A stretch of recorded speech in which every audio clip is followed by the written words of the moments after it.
producing the information. Whereas when I was at CBL, I was a producer of those sheets.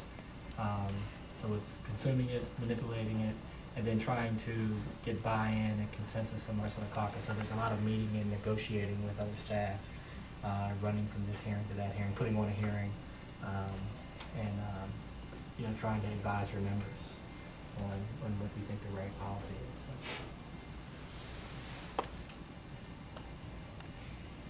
This is actually a question for you. You were saying how you kind of left your mark by expanding the focus of some of the work you were doing.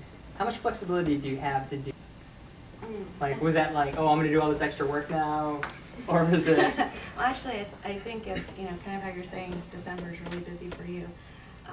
I worked at DHS CFO during 3 budget cycles and 3 hurricane seasons at the same time. And when you have a budget cycle, you don't just drop and go, hey, it's hurricane season, woo! You know, let's focus on the hurricanes only. I just got used to working a lot.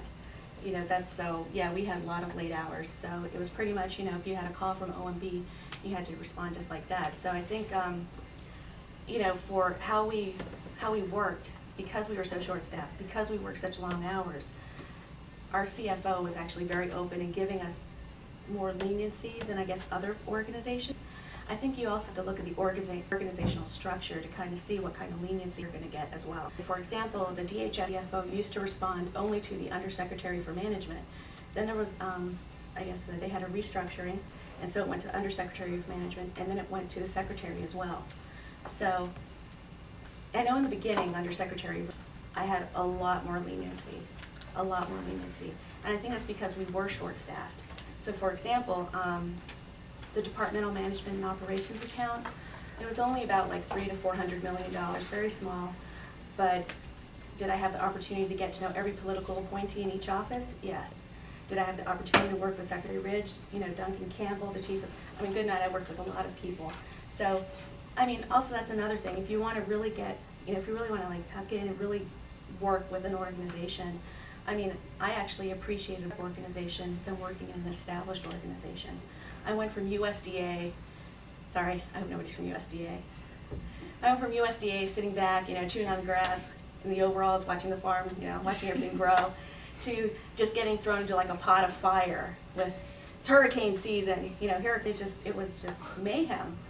And, you know, you would work late, you'd come in on the weekends, and I think just with the leniency, I think that's because we devoted that much time to DHS and we were that devoted to actually work and stay.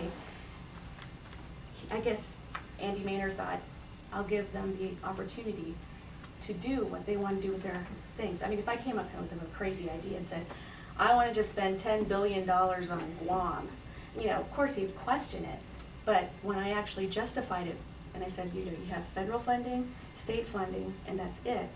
If we are actually going to secure the country, you have federal, state, and local programs. Local gets the first responders, not just federal and not just state. So if you have federal, state, and local, well, okay, so when they throw a bomb our way or something hits the fan, is there just like some magical bubble that sits around the tribal governments and that whole area is protected by some kind of magnetic force field that just exists? No, so you got to cover the tribes too. It's the tribal government. And then I said, well, what about the territories? They're almost like an outer circle. If you look at the insular area, cover them as well. So then, if you think of it almost like in concentric circles, I had each circle covered. So that's what I tried to do. And as soon as I explained it to him and explained it that way, he said, let's go for it.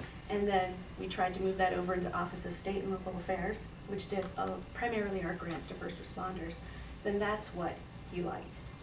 So we actually started making it, and then it slowly started shifting outward. There's a big fight because I know OMB just wanted federal, state, and local. Sorry, sorry, Shelley. They wanted federal, state, and local because, you know, just the funding, spreading out the territories, it was just expensive. So, but I tried to push, and I made sure that when my components wrote their CJ, I made sure everybody was included. Anybody else? Simple question though. I don't know this to be first of the work marker, but what kind of, or first at the end, because I know you're learning a lot, or if it's easier, what kind of person shouldn't be? Whichever perspective. I'll let you learn one. Oh.